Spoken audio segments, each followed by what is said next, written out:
very good day to you. Welcome to Professor Herman Manyora's channel. If you're here for the first time, my name is Jadal Kabira, hosting Professor Herman Manyora on his channel. Prof, how are you doing this fine week? Haven't seen you. Hot but nice. Hot but nice. Yes. It's been long since you talked to our subscribers though. Our subscribers, we thank you for joining this family, and those who have not subscribed, we ask you to subscribe. It costs you nothing, and anytime we do a video, it comes to you directly, and then we can have a conversation to build this country together. And it's very simple, just clicking the red button. If you want to become a member, click the blue button. It's the join button. A little bit of some perks there. I'm sure you'll get something that suits you. Today's conversation, Prof, so many things have happened since we talked last week. It's about the state of politics in our country.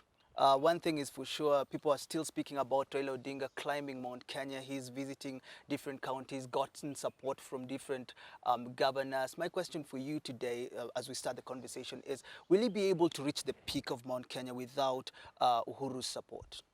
You know, Mount Kenya, nobody climbs it directly. You'll die because of the altitude and conditions up there.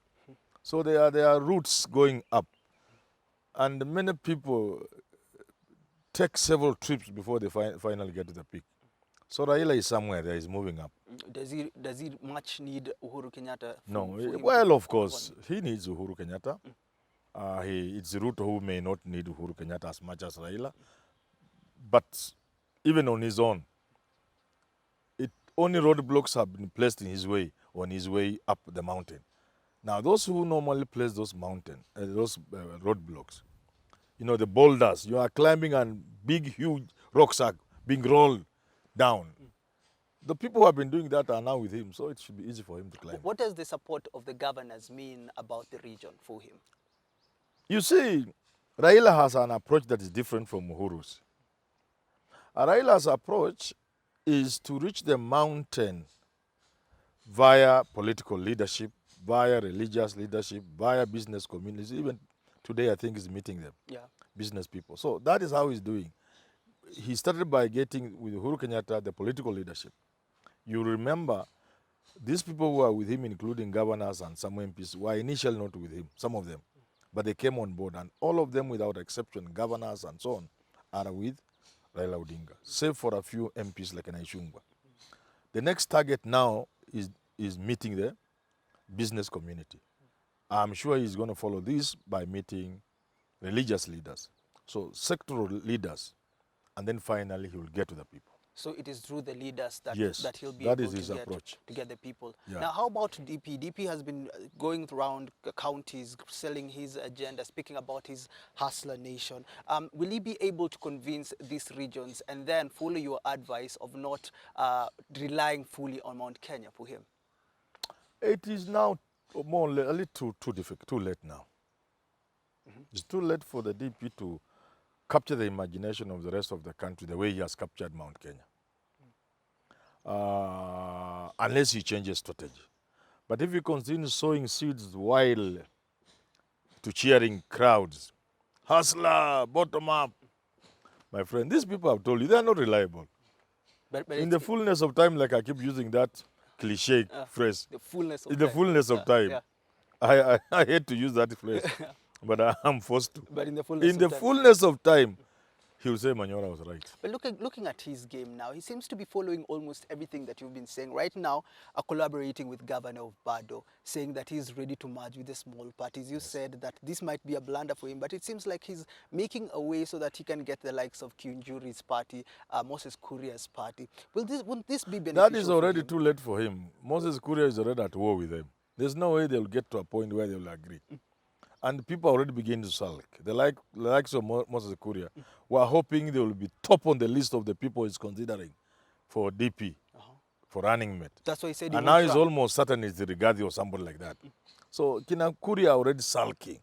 But also don't forget, and I'm not casting aspersions on any of these politicians, don't forget Uhuru is working overtime, quietly, silently, but as sure as an eagle, with the precision of an eagle. He's picking them one after the other.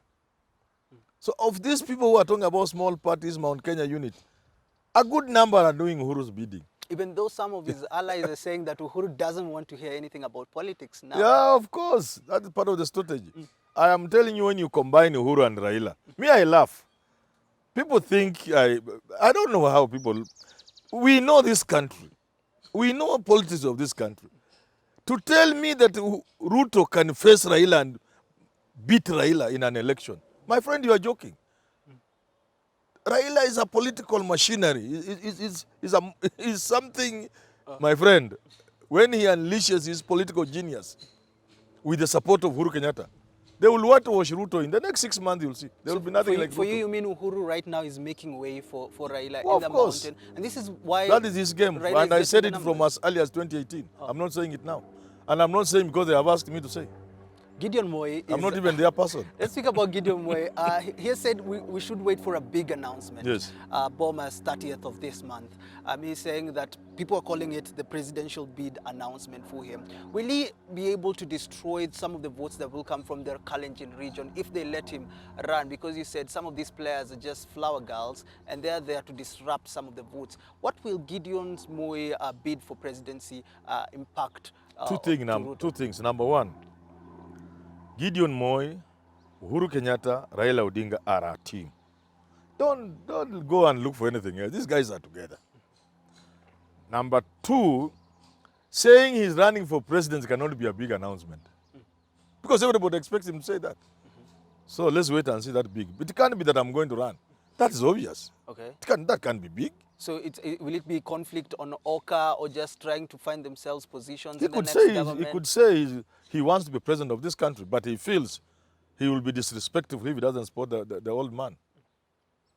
Okay. He can say, I want to be president, but I'm realistic enough and Kenyan enough, and I love this country enough to know that what Raila stands for must be given a chance.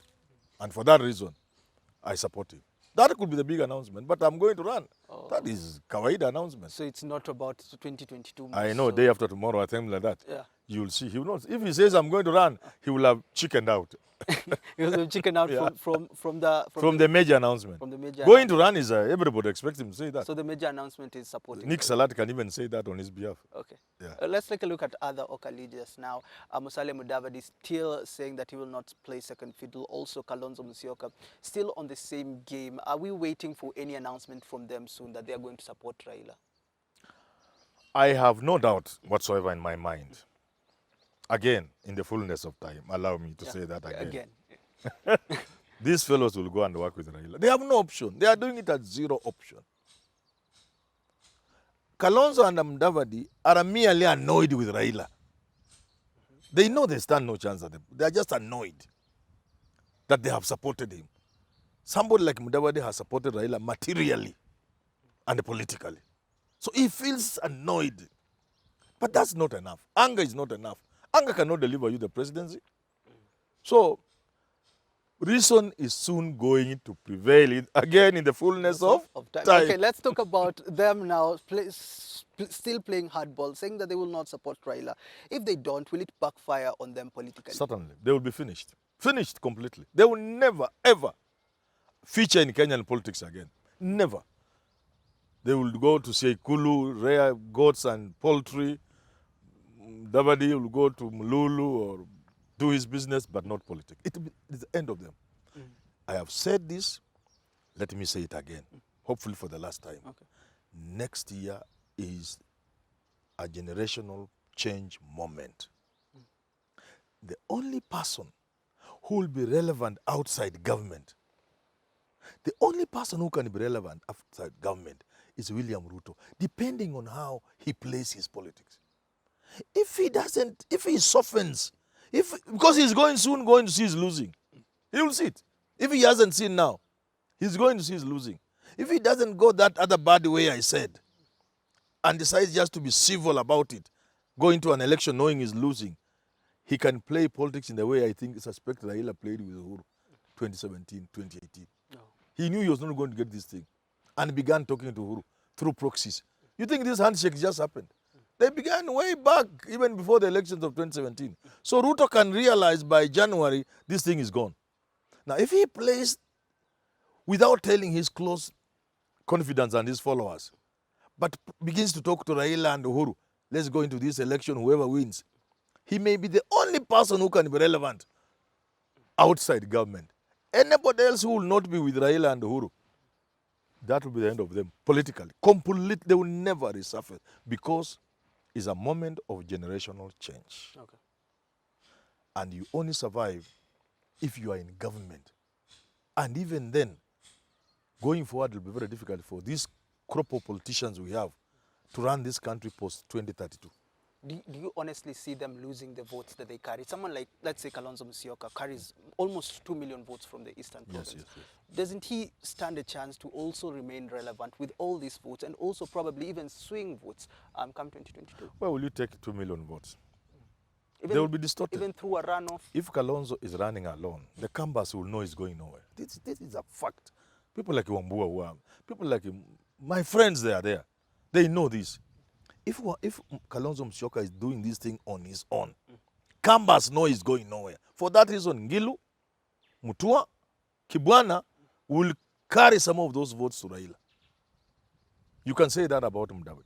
The only way people may take him a little serious and therefore give him the many votes, if not all, is if he's teaming with Mudavadi. Okay. They may look a little serious. Kalonzo Mudavadi. Yes. But even then, serious canvas will still know they are going nowhere. You get what I'm talking about? Yeah. If he was the handshake candidate, that's a different story. So I don't see him going anything. Anyway, so for that reason, again, in the fullness of time, you will see them working with Raila. In the fullness of time, as you say. Correct. In the fullness of? In the fullness of time. Until we have these conversations again, thank you so much for tuning in. That has been the state of politics as it is currently. Obviously, we'll continue having these conversations until we have these conversations. Though, again, my name is Gerald Kabira. Here, Professor Herman Manyora. I wish you have a lovely rest of your day. In the fullness of? In the fullness of time.